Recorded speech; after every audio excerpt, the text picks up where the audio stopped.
everyone, myself Vaibhav. In today's session, we are seeing the Nasdaq hovering above the 14,000 level, and this is in contrast to what we are observing in other equity markets and even in the other equity indices for the US itself, where we are seeing bearish momentum in the S&P 500 and in the Dow Jones Industrial Average. But Nasdaq is not only defying gravity, but it is still continuing to rise. And even in today's session, we are seeing it on the solid footing. Though I think some correction can't be ruled out, but as long as it is trading above 14,000, I think it is not really likely to change its upward trajectory. So we will be looking at trading opportunities in light of this stubborn bullish sentiment prevalent in the Nasdaq. If you consider the data rocket for the day, for the European trading hours and for the US, we don't really have much market moving data. Earlier in the day, during the Asian trading hours, we got this Bank of Japan's monetary policy announcement.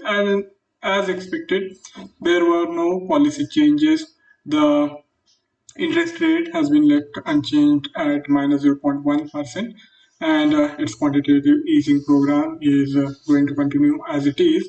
But its deadline has now been extended till the September of this year, and this is in light of the fact that inflation is not showing any upward momentum in the Japan, contrary to what is being observed in most of the developed economies. Inflation has continued to remain closer to zero, and that is something the central bank is worried about. And in his press conference, Mr. Kuroda, the Bank of Japan's chairperson, has also said that Bank of Japan is going to continue with the accommodative monetary policy stance as long as inflation is far from their goal, which is 2%.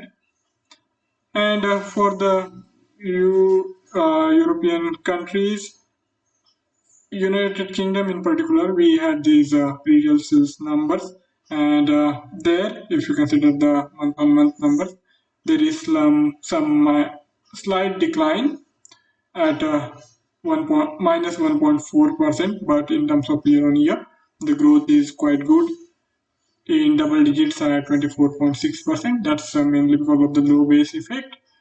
Now we will shift our attention to the technical aspects. First, we will consider the Nasdaq.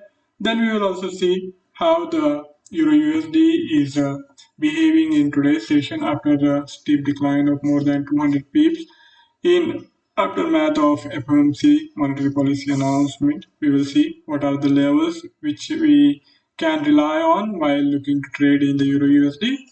Let's start with the Nasdaq's technical outlook first. This is the daily time frame chart, and here you can see that in yesterday's session, the Nasdaq climbed more than 2 percentage points from its day's low and went on to close on all-time highs. And it looks likely that Nasdaq is not really going to change its path, and the path of least resistance is higher. So I feel that unless and until we have any breakout on the lower side, we can continue to adapt the buy on dip strategy, and in near term, the 14,000 level is quite good, and unless and until we see that level being broken, we can continue to buy. And for that, if we have to take into consideration the lower time frame charts, I think this first resistance of this month's pivot point series is going to provide us excellent price level, excellent marker while looking to determine the trading opportunities.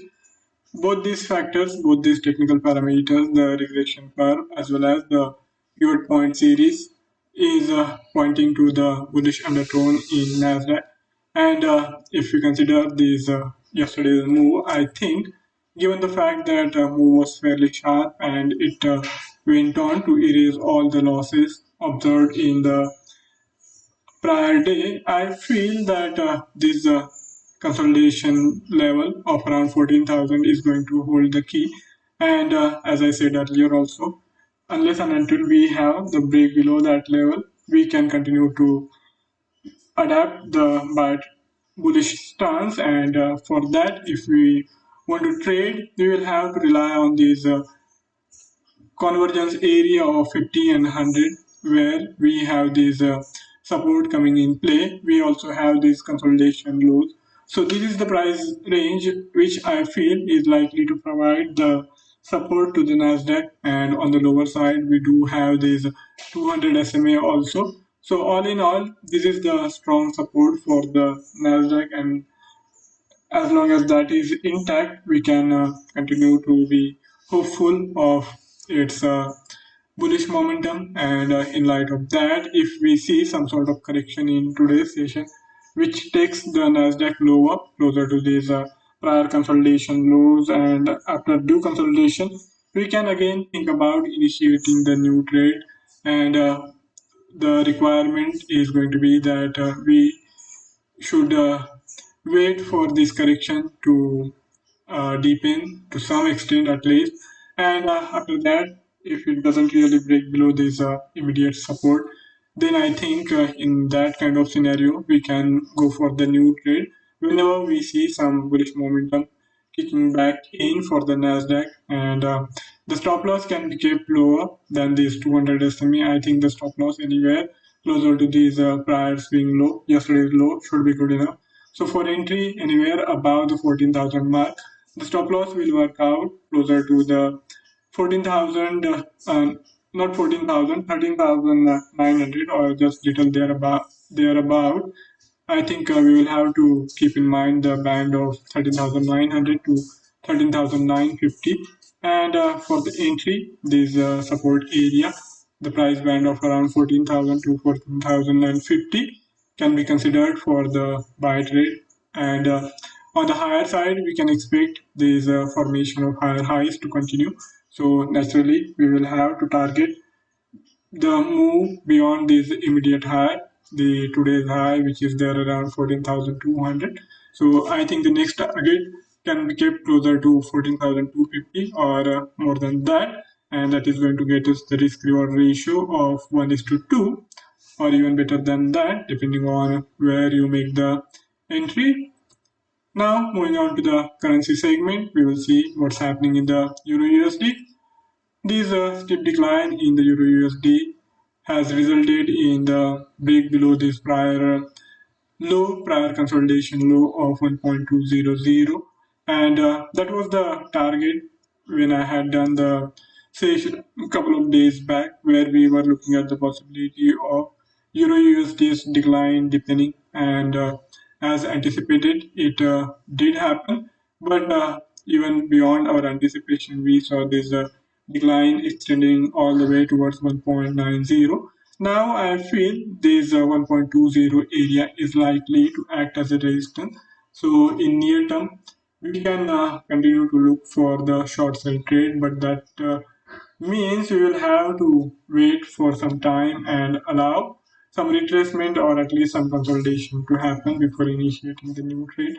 And till that, it will be better for us to adapt to the scalping strategy and keep looking for trades where the stop loss and the target price is going to be fairly sharp. So if we consider this pivot point series formation, we have the second support of this month's pivot point series, and that's where the Euro USD has stalled in today's session.